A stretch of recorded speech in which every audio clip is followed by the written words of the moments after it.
ආයුබෝවන් අපි අද කතා කරන්න යන්නේ ශ්‍රී ලංකාව තුල භාවිතා වන කිරිපිහි පිළිබඳව.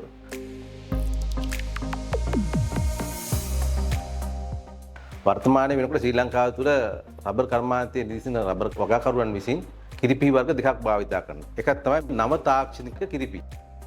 අනිත් පිය තමයි සම්ප්‍රදායික කිරිපිහි.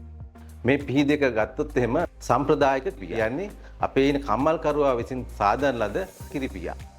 ඊට අමතරව රබර් පරීක්ෂණ ආයතනයෙන් වැඩි දියුණු කරපු නව තාක්ෂණික කිරිපිහියක් හඳුන්වා දීලා තිනවා. ওই පිහි වර්ග දෙක තමයි ලංකාව තුල රබර් කර්මාන්තයේ දිසින බහුතරයක් වගාකරුවන් විසින් භාවිතා කරනු ලබන්නේ.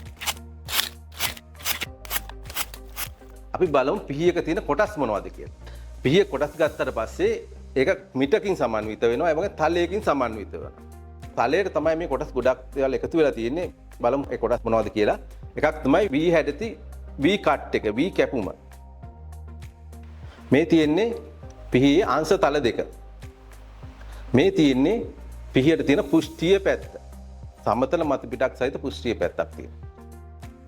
දැන් බලමු අපි සම්ප්‍රදායික කිරිපිය දිස. සම්ප්‍රදායික කිරිපියේ අංශතල දෙකක් තියෙනවා. ඒ අංශතල දෙක පිහියේ ලම්බකව තමයි පිහිටවලා තියෙන්නේ. ඒ වගේ මේක කෙරවල කොටස මුහත් තබා තියෙනවා. ඊට අමතරව V කට් එකේ මුහත් තියලා තියෙනවා. කිරි කැපීමේදී මේකේ අංශතලයනුත් කැපෙනවා V කට් එකනුත් කැපෙනවා.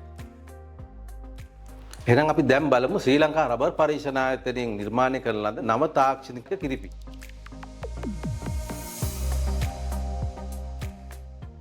මේ පිහියේ අංශතල දෙක ගත්තට පස්සේ අංශක 7ක් ඇතුළු දෙසට ඇල කිරීමක් මේ පිහිය කරලා තියෙනවා.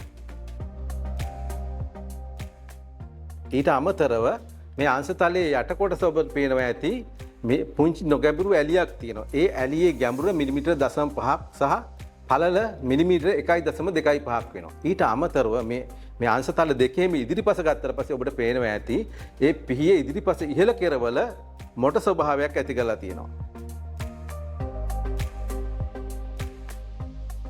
ඔන්න ඔය අලුතෙන් එකතු කරපු තාක්ෂණය තමයි රබර් පරීක්ෂණ ආයතනය විසින් මේ නව තාක්ෂණික කිරිපියට හඳුන්වා දීලා තියෙන්නේ.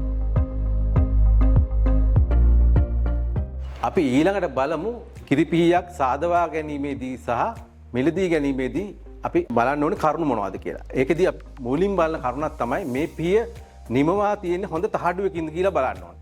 ඒක බලන්න අපිට කරන්න පුළුවන් ප්‍රායෝගික පරීක්ෂණයක් තියෙන සරල දෙයක්. මෙන්න මෙහෙම මේ විදියට පිහියට බලයක් යෙදුවට පස්සේ මේ වගේ රැව් දෙන හඬක් ඇහෙනවා නම් ඔබට ඇහෙනවා ඇති මේ සද්දේ. ඔන්න ඔයනේ රැව් දෙන හඬක් තියෙනවා නම් ඒ පිහිය නිමවා තියෙන හොඳ තහඩුවකින් කියලා අපට අවබෝධයක් ගන්න පුළුවන්. ඊට අමතරව බලන්න ඕන තව කරුණක් තමයි වැදගත් කරුණක් මේ පිහියේ V හැඩති කැපුම. V හැඩති කැපුම හොඳින් නිමවා තියෙනවද කියලා බලන්න ඕන. මෙන්න මේ එක. ඊට පස්සේ තහඩුවේ ඝනකමින් අඩු තහඩුවක් භාවිතා කරන්න ඕන. ඊට අමතරව පිහියේ පුෂ්ඨීය පැත්ත ගත්තට පස්සේ පුෂ්ඨීය පැත්ත පිටිපැත්ත හොඳින් සමතල මතු පිටක් සහිත වෙන්න ඕන. පිය සැහැල්ලු වෙන්න ඕන.